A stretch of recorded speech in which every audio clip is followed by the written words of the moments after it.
The space between the door and the wall. I didn't mean to hear them. That's what I tell myself sometimes, as if intention could soften what I felt that night, as if I had knocked loudly on the door instead of standing in the quiet hallway with my backpack sliding off my shoulder and my shoelaces still half untied from the long walk home. But I didn't knock. I stood there, and I listened. I was 15 years old, standing in the narrow hallway of our small apartment, where the paint peeled slightly near the light switch and the ceiling bulb flickered like it was thinking about giving up. The air smelled like onions and cumin and something faintly burnt. My mother's cooking. Distracted cooking. Their voices floated from the kitchen. Low. Serious. Tired. "She tries so hard," my mother said. There was a pause, the kind that feels heavier than words. "I know," my father answered. His voice was quieter than usual. "But sometimes trying isn't enough." The world doesn't always shatter loudly. Sometimes it cracks in silence, in the space between two sentences. I remember gripping the strap of my backpack so tightly my fingers tingled. They were talking about me. I could hear the clink of a spoon against ceramic. My mother always stirred her tea when she was worried. "She tries all night," she continued. "She barely sleeps. She thinks we don't see." "I see," my father said. "I see her come home with that look in her eyes, like she's fighting something she can't name." Another pause. Then the words that lodged themselves deep in my chest. "I'm afraid she's not strong enough for this world." The hallway felt smaller. The walls leaned closer. My breath grew shallow, like I was trying to exist without taking up space. Not strong enough. I had always believed I was trying to be strong. I stayed quiet when girls at school whispered about my second-hand clothes. I smiled when teachers returned my math tests with red ink bleeding across the top. I said it's okay when I didn't get invited. I told my parents I was fine. Always fine. Fine is a fragile word. "She's sensitive," my mother said softly. "Too sensitive." Sensitive, as if it were a weakness, as if feeling deeply were something to apologize for. I didn't realize tears were sliding down my cheeks until one landed on my wrist. I wiped it away quickly, even though no one could see me. I had trained myself not to cry where others could witness it. Crying felt like proof that I wasn't strong. In the kitchen, chairs scraped against the floor. "We have to prepare her. Life won't be gentle." Life won't be gentle. Something in me wanted to burst into the room and shout, I know that already." Instead, I stepped backwards slowly, silently. The floor creaked under my weight, and I froze. But they kept talking, unaware that the girl they loved was only a few feet away, holding her heart like it might spill. I slipped into my bedroom and closed the door without a sound. That night, I didn't turn on the light. I sat on the edge of my bed and stared at the faint outline of my desk by the window. Outside, the city hummed, distant sirens, a passing bus, the murmur of life moving forward without asking permission. Not strong enough. The words replayed again and again. I thought strength meant not breaking, not shaking, not needing reassurance. I thought it meant being unbothered and unscarred. But I was scarred. Not in ways anyone could see, not in ways that would show up on a doctor's chart. My scars were invisible, stitched together from whispered comparisons, from moments of being overlooked, from standing at the edge of every group photo. At school, I was the quiet girl, The girl who answered questions when called on but never raised her hand first. The girl who drew in the margins of her notebook tiny galaxies and forests, and girls with wings too big for their backs. I wanted to be brave. I just didn't know how. That night, as I lay in bed staring at the ceiling, I made a silent promise to myself. If they thought I wasn't strong enough, I would become strong enough. Not loud, not hard, not unfeeling, but unbreakable. I didn't know yet that strength doesn't come from shutting yourself down. I didn't know that the very things they feared, my sensitivity, my quietness, my deep feeling, were not cracks in my foundation. They were roots. But I didn't understand that then. All I knew was that I had overheard something I wasn't meant to hear. And it changed me. The Girl Who Watched the Sky. The next morning I woke up early, earlier than necessary, earlier than the alarm. The apartment was still blue with dawn. The sky outside my window looked like it was holding its breath before sunrise. I got dressed carefully. I chose my cleanest sweater, the pale yellow one with slightly frayed cuffs. Yellow felt like courage, like borrowed sunlight. In the kitchen, my parents were already awake. My mother turned when she heard me. "Good morning," she said, smiling. She looked tired. "Morning," I answered. I studied her face, searching for any trace of the conversation from the night before, but she looked normal, loving, concerned in the usual ways. Did she know I had heard? Did my father? He folded the newspaper and glanced up. "Big math quiz today, right?" "Yes," I said. He nodded. "You'll do fine." Fine, again. I swallowed. At school, the hallways were loud in the way only hallways can be. Lockers slamming, sneakers squeaking, laughter bouncing off tiled floors. I walked through it like I always did, quietly, observant, slightly outside of it all. But something was different. I wasn't just the girl moving through noise. I was the girl carrying a secret. They think I'm not strong enough. It echoed in my mind as I took my seat in math class. Numbers blurred on the board. My teacher's voice sounded distant. When the quiz was placed face down on my desk, my hands trembled slightly. This is it, I thought. Proof. Proof that I'm not enough, or proof that I am. "Begin," the teacher said. I flipped the page. The first question stared at me. My chest tightened. I knew this. I had studied it. I had practiced until midnight. But knowing something and believing you can do it are different things. My pencil hovered. I closed my eyes for a second. I pictured the hallway, the kitchen light, the space between the door and the wall. And then, unexpectedly, I pictured something else. The sky. Last summer, I had spent evenings lying on the rooftop of our building, watching the sky shift colors, pink into gold into indigo. I would trace constellations with my finger and imagine stories for each star. The sky never apologized for changing. It didn't rush sunrise. It didn't force the moon to shine brighter than it could. It simply was. What if strength was like that? Not forcing, not pretending, just steady. I opened my eyes. I read the question again.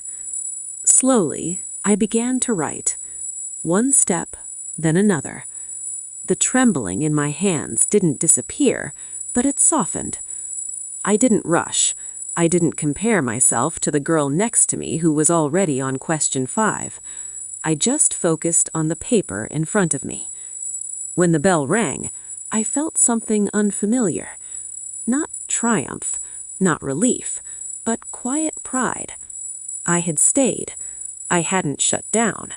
I hadn't panicked and given up. It was small, but it was mine. Later that afternoon, I found myself sitting alone under the large oak tree behind the school, its branches stretched wide, casting patterned shadows on the grass. I pulled out my notebook. Instead of math formulas, I began to write. They think I'm not strong enough. The words looked harsher on paper. I stared at them. Then I added, maybe strength doesn't look the way they think it does.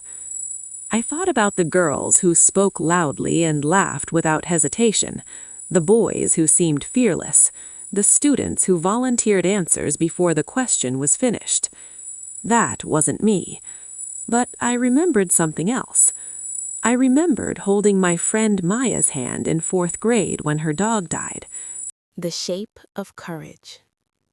The week after I overheard them, nothing changed. And yet, everything did. My parents still asked about homework. My mother still tucked stray strands of hair behind my ear. My father still reminded me to wear a jacket when the wind picked up.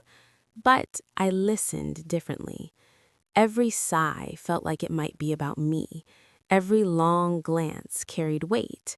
I had become hyper-aware, like a small animal in the forest, alert to every snapped twig. At school, I noticed things too.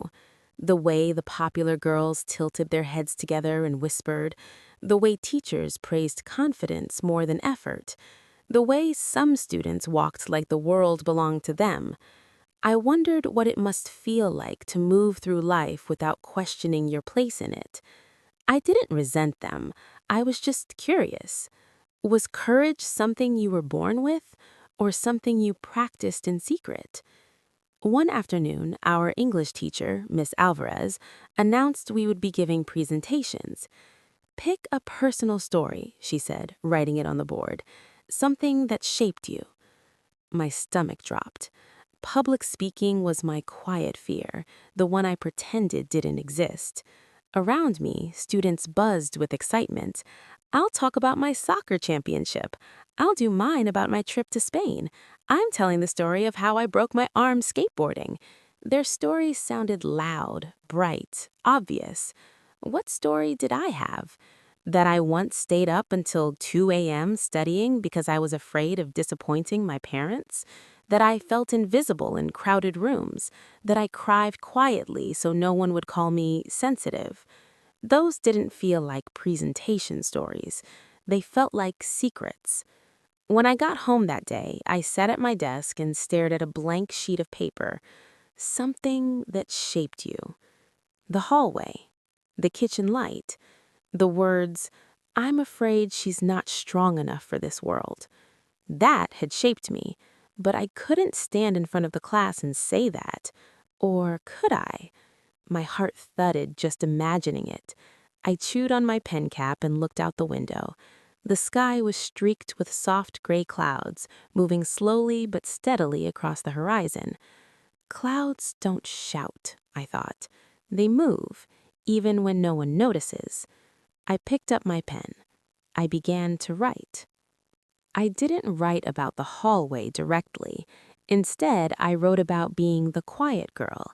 I wrote about how people mistake silence for weakness, how they assume if you aren't the loudest voice, you must not have something worth saying. I wrote about watching the sky from the rooftop and learning that strength can be steady instead of explosive. I wrote about sensitivity, not as fragility, but as awareness, as empathy, as noticing when someone else is hurting before they say a word. The more I wrote, the more my chest loosened.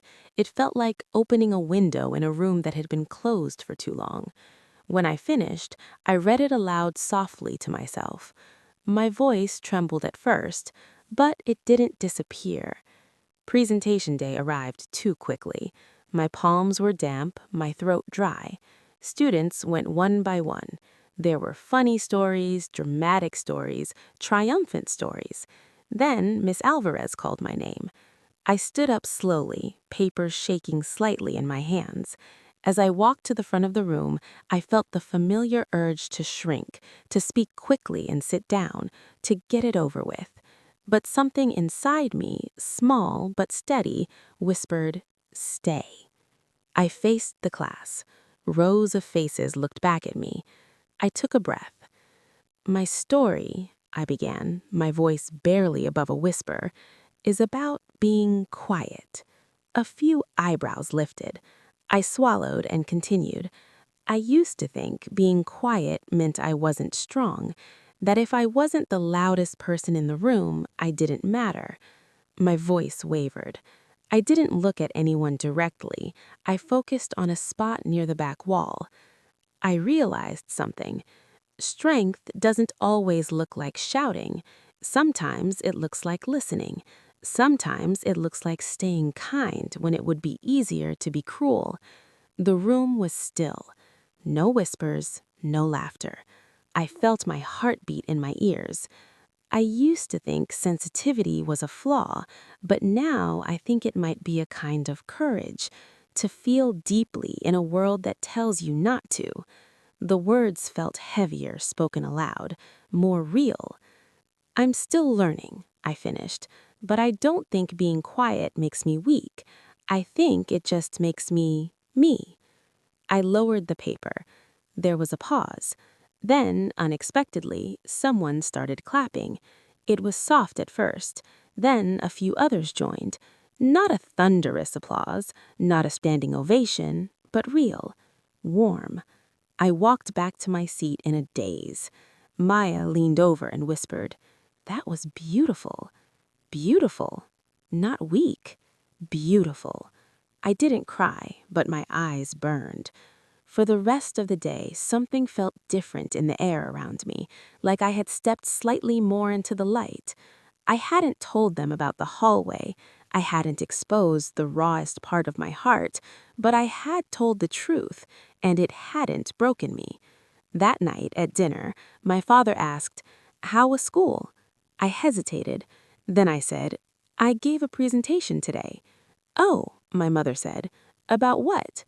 I looked at them, really looked at them. Their faces weren't critical, they were curious. "About being quiet." My father smiled faintly. "That sounds interesting," I replied. It was. He studied me for a moment. "You know," he said slowly, "being quiet doesn't mean you're not strong." My fork paused midair. My mother nodded. "Your grandmother was the quietest person I knew, and she survived more than most people could imagine." Survived. Strength. The words felt like threads connecting past to present. I wondered if they remembered that night in the kitchen, if they knew what I had heard. Maybe they did. Maybe they didn't. But something in their tone had shifted, softer, less afraid, and something in me had shifted too. I wasn't trying to prove them wrong anymore. I was trying to understand myself. Later, on the rooftop, I lay beneath a sky scattered with stars. "I spoke today," I told the darkness. The city hummed below. I felt small under the vastness, but not insignificant. Small like a star is small. Small and still shining. The conversation that changed everything. It happened on a Sunday afternoon. Sunlight spilled through the living room window, illuminating dust particles that drifted lazily in the air. My mother was folding laundry. My father was fixing a loose cabinet hinge. Ordinary, gentle, safe. My heart pounded anyway. I had been carrying the hallway inside me for weeks. It no longer felt sharp, but it hadn't disappeared. I was tired of holding it alone. "Can we talk?" I asked. They both looked up at the same time. "Of course," my mother said immediately. I sat on the edge of the couch, fingers twisting together. "There's something I heard," I began.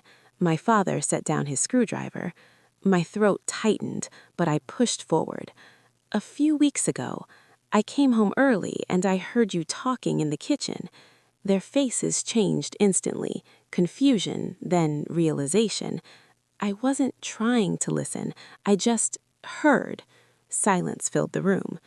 "You said, softly, that you were afraid I wasn't strong enough for this world." The words hung between us. My mother's hand flew to her mouth. My father closed his eyes briefly. "Oh," he breathed. "I know you didn't mean for me to hear," I said quickly, "and I know you love me, but it hurt." My voice cracked on the last word. Not strong enough. There it was again, but this time spoken out loud. My mother crossed the room in 3 steps and knelt in front of me. "Oh, my girl," she whispered, "we never meant that as a judgment." My father sat beside me. "We were scared," he admitted. "The world can be hard, and you feel things deeply. We worried that would make it harder." "It does," I said honestly. They looked at me, surprised. "It does make it harder sometimes," I continued. "I get overwhelmed. I overthink. I care too much what people think." I swallowed. "But that doesn't mean I'm weak." The room was very quiet. My father's eyes softened.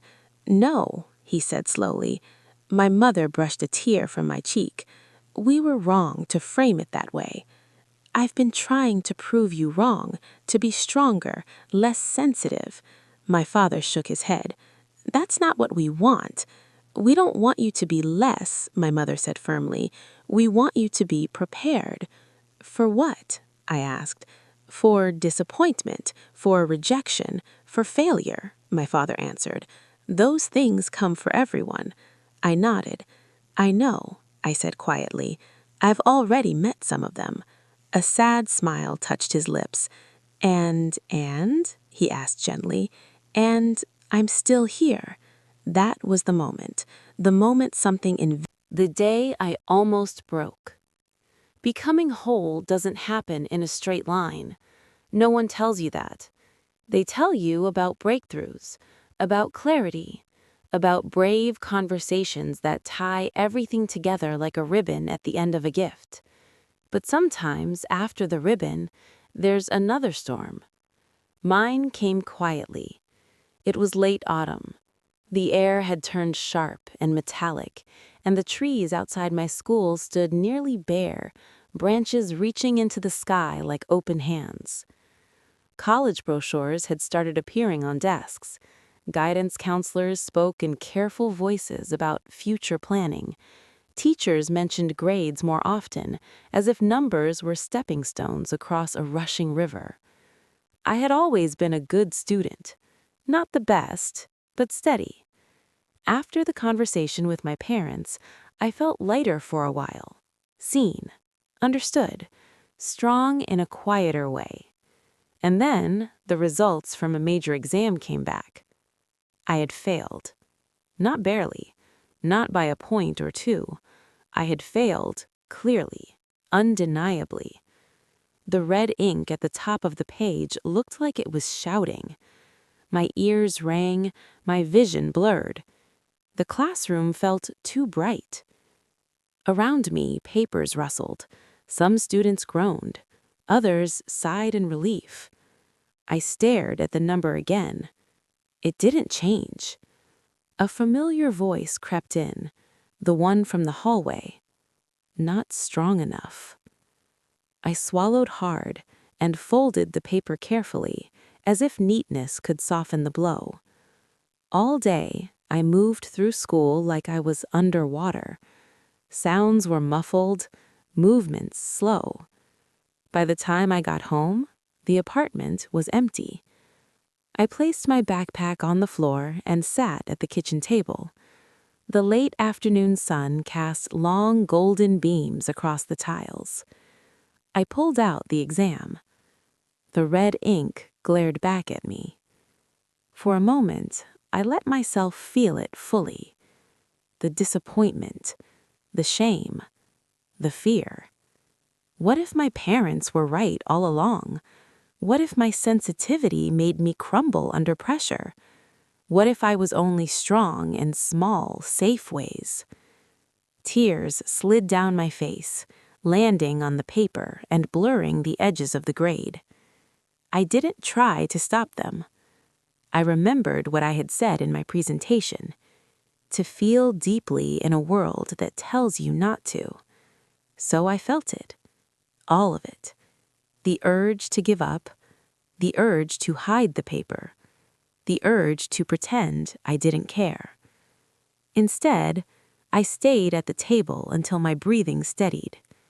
Failure, I realized, felt different than I had imagined. It wasn't a dramatic collapse. It was a quiet ache, and I was still sitting upright. When my parents came home, I didn't wait for them to ask. "I failed a test," I said, placing the paper on the table between us. My father read it slowly. My mother looked at my face more than the page. "Are you okay?" she asked, gently. The question surprised me. Not what happened, not why didn't you study harder, just, "Are you okay?" "I'm disappointed," I admitted, and embarrassed. My father nodded. "That's understandable." I braced myself, but no lecture came, no sigh of frustration. Instead, he said, "What do you think went wrong?" I thought about it honestly. I panicked halfway through. I second-guessed myself. I erased correct answers because I didn't trust them. My mother reached across the table and squeezed my hand. "That's not weakness," she said softly. "That's fear." "And fear can be worked with," my father added. "It's not permanent." I looked at them, confused. "You're not disappointed in me for failing?" I asked. My father's expression shifted, almost hurt. "We're not disappointed in you for failing," he said. "We would only be disappointed if you stopped trying." The words settled into me like seeds. Not disappointed in you for failing. I had spent so much time believing strength meant never falling. But maybe strength meant standing back up, even if your knees were shaking. That night, I didn't go to the rooftop. I stayed at my desk. I spread out my notes. I reviewed each mistake carefully, not as proof of inadequacy, but as information. I saw patterns, places where I rushed, places where I doubted. I wrote them down, not angrily, curiously, the way I might study the sky. The next day, I approached my teacher after class. "I didn't do well," I said quietly. "Can you help me understand how to improve?" She looked surprised, not by my grade, but by my directness. "Of course," she said. We went over the test together. She pointed out where my reasoning had been correct but incomplete. "You know more than you think," she told me. "You just need to trust your first instinct." Trust. That word again. It wasn't about becoming less sensitive. It was about becoming more grounded inside myself. Weeks later, I retook a similar exam. I still felt nervous. My hands still trembled slightly. But when doubt crept in, I didn't immediately obey it. I paused, breathed, stayed. When the results came back, I hadn't achieved perfection, but I had passed. Solidly. The number at the top of the page wasn't red this time. It was simple, clear, enough. I smiled, not because of the grade alone, but because I had faced the fear that once would have swallowed me, and I had not disappeared. The girl I was becoming. Winter arrived slowly. The city looked different under cold light, breath visible in the air, windows glowing warmly against early darkness. I found myself noticing things more. The way my mother hummed while cooking when she thought no one was listening. The way my father lingered at the doorway of my room sometimes, as if wanting to say something but unsure how to begin. It wasn't the only one growing. We all were. One evening, as snow began to fall, soft, hesitant flakes, my father joined me on the rooftop. He rarely came up there. "It's colder than I expected," he said, pulling his coat tighter. "It always is," I replied, smiling. We stood side by side, watching the city transform. Snow softened everything. Harsh edges blurred, noise quieted. "You've changed," he said after a while. The words could have felt dangerous once. Now they felt like acknowledgement. "I think I've just stopped hiding as much," I said. He nodded slowly. "I worried that the world would crush you, but I see now you bend, you don't break." Bend, like the oak tree behind my school, like clouds shift in shape, like snow settling gently but persistently on concrete. "I still get scared," I confessed. "Good," he said. I laughed, surprised. "Good?" "Yes. Courage without fear is just recklessness." I considered that. The girl in the hallway thought strength meant being untouched by fear. The girl on the rooftop understood something different. Strength was feeling the fear, hearing the doubt, and choosing to step forward anyway. Snow collected on my sleeves, melting slowly. "I heard you that night," my father said quietly. I turned to him. "I know," he continued. "Not at the time, but later. I saw it in your eyes. You were listening." I held his gaze. "I'm glad you were," he added. "Why?" I asked softly. "Because it forced us to speak more carefully, to understand you better, to understand ourselves." The cold air filled my lungs. The hallway once felt like a wound. Now it felt like a doorway. "I'm glad, too," I said. And I meant it. I am older now than I was that night, but I still remember the flicker of the kitchen light, the way my heart pounded in the narrow hallway, the sting of words not meant for my ears. I also remember the oak tree, the presentation, the failed exam, the conversation on the couch, the snow on the rooftop.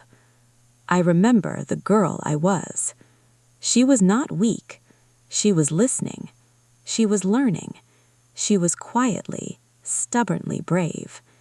And she is still here. When the world got louder. High school does not gradually become louder. It erupts. One year you are sitting cross-legged under an oak tree writing about clouds, and the next you are surrounded by conversations about internships, entrance exams, scholarships, resumes, words that feel like sharp glass in your mouth. Senior year arrived like a storm system no one could see, but everyone could feel. The guidance office bulletin board was crowded with deadlines. The air itself seemed charged with urgency. Students who once drifted through hallways now marched with purpose. I watched it all with my usual quiet curiosity, but this time the noise pressed harder against me. Where are you applying? What's your first choice? You need at least this score. That school is impossible. Impossible. The word followed me home like an echo. I had always loved stories, loved language, loved the way a single sentence could carry a whole universe inside it. I wanted to study literature, not because it was impressive, not because it promised wealth, but because it felt like oxygen. When I told a classmate, she blinked at me. "Oh," she said carefully, "that's brave." Brave. I wasn't sure if she meant courageous or foolish. That night at dinner, I told my parents. "I want to apply to the State University's literature program," I said, trying to keep my voice steady. My mother paused mid-bite. My father leaned back in his chair. "Literature," he repeated slowly. "Yes." There it was again, that tiny stretch of silence that can feel like a canyon. "It's competitive," he said. "I know. And not the most practical," he added. The word practical felt heavier than it should have. I felt the old hallway sensation rise in my chest, the fear of not being strong enough, not strategic enough, not sensible enough. But I didn't shrink. I've thought about it. A lot. They waited. I know it's not the safest path, I continued, but I don't want to choose something just because I'm afraid. The room was very still. I wasn't arguing. I wasn't rebelling. I was simply standing. My mother studied my face. "Why literature?" she asked softly. The question wasn't skeptical. It was real. "Because stories saved me," I said before I could second-guess myself. Both of them looked surprised. I rarely spoke in dramatic sentences. When I felt small, I read about girls who crossed oceans, who rebuilt their lives, who survived wars and heartbreak and loss. I read about quiet characters who changed the world without shouting. It made me feel less alone. I swallowed. And writing, it's how I understand myself. It's how I make sense of things. Like that night. I didn't have to explain which night. My father exhaled slowly. "You want to tell stories," he said. "Yes. And you think you can build a life from that?" The question wasn't cruel, it was protective. I met his eyes. "I think I can try," I said. Try. The word that had quietly shaped my life. My mother reached for my hand under the table. "You've never chosen the easy path just to make us comfortable," she said gently. My father nodded. "You've proven you don't run from difficulty," he added. "If this is what you want, we'll support you." The relief that flooded my body was almost dizzying, not because I needed permission to dream, but because I needed partnership. That night on the rooftop, the sky looked enormous. "I'm going to try," I whispered. The wind was colder now, sharper, but I no longer mistook sharpness for hostility. Sometimes the world is just intense, not unkind. Rejection letters and open doors. Applications are strange things. You pour yourself into neat boxes, you condense your existence into word limits, you try to sound confident without sounding arrogant, passionate without sounding naive. I wrote my personal essay slowly, not to impress, but to be honest. I wrote about the hallway. I wrote about overhearing fear and turning it into fuel. I wrote about discovering that quiet doesn't mean absent, it means observant.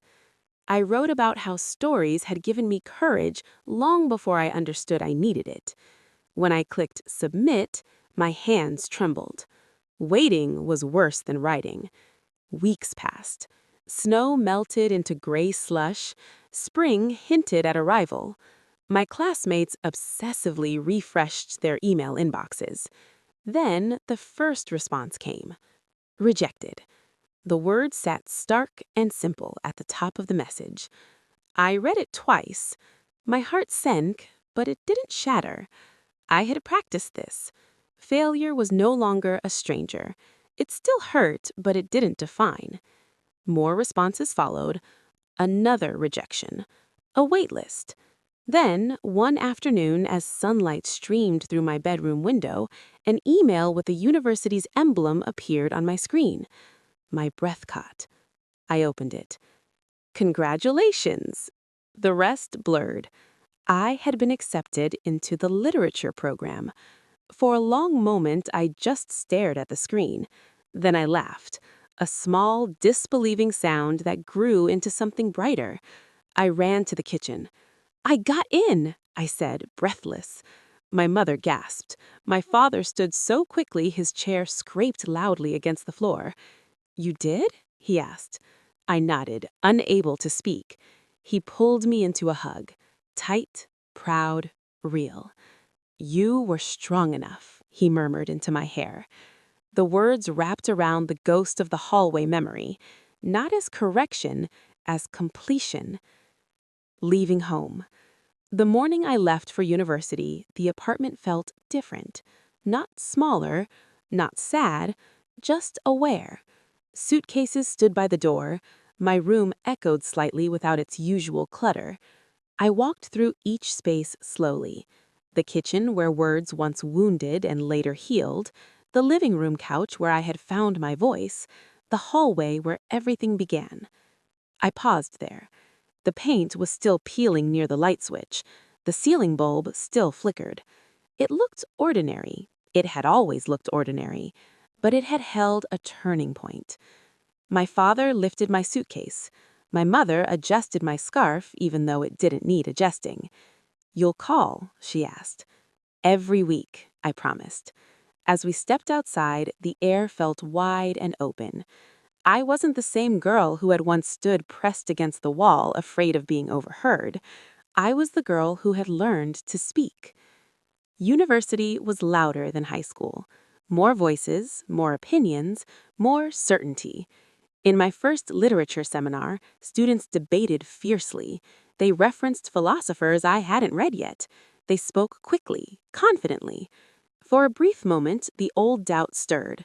Not strong enough. But then I remembered something. Strength wasn't about dominating the room. It was about staying present in it. When the professor asked a question about a novel's central theme, silence fell. I felt the answer forming inside me. Tentative, but real. My heart pounded. I raised my hand. Not dramatically, not urgently, just steadily. When the professor nodded toward me, she spoke. My voice wasn't the loudest, but it didn't disappear. And when I finished, the professor smiled. "Interesting perspective," she said. "I hadn't considered that." I felt warmth bloom in my chest. Not validation, contribution. I was not just surviving the world, I was shaping my place in it. The story I now tell. I am older now. Not old, but far from 15. I still think about that night sometimes. The hallway, the kitchen light, my parents' worried voices. If I could go back, I wouldn't cover my ears. I wouldn't interrupt. I would let that girl listen. Because she needed to hear that fear exists even in love. She needed to hear that strength is not something granted by others' confidence in you. It is built in private, in moments when no one is watching. I have failed again since then. I have been rejected again. I have doubted myself again. But I have also spoken at conferences, published essays, sat with students who call themselves too sensitive, and told them what I learned the hard way. Softness is not surrender. Listening is not weakness. Crying is not collapse. The world can be loud. It can be sharp. It can be indifferent. But you do not have to harden into someone unrecognizable to survive it. You can bend. You can feel.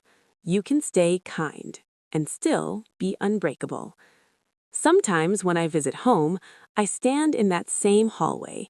The paint has been fixed, the bulb replaced, but I still remember the girl who stood there, small, scared, listening. I wish I could tell her what I know now. I would kneel down, look her in the eyes, and say, "They are afraid because they love you. You are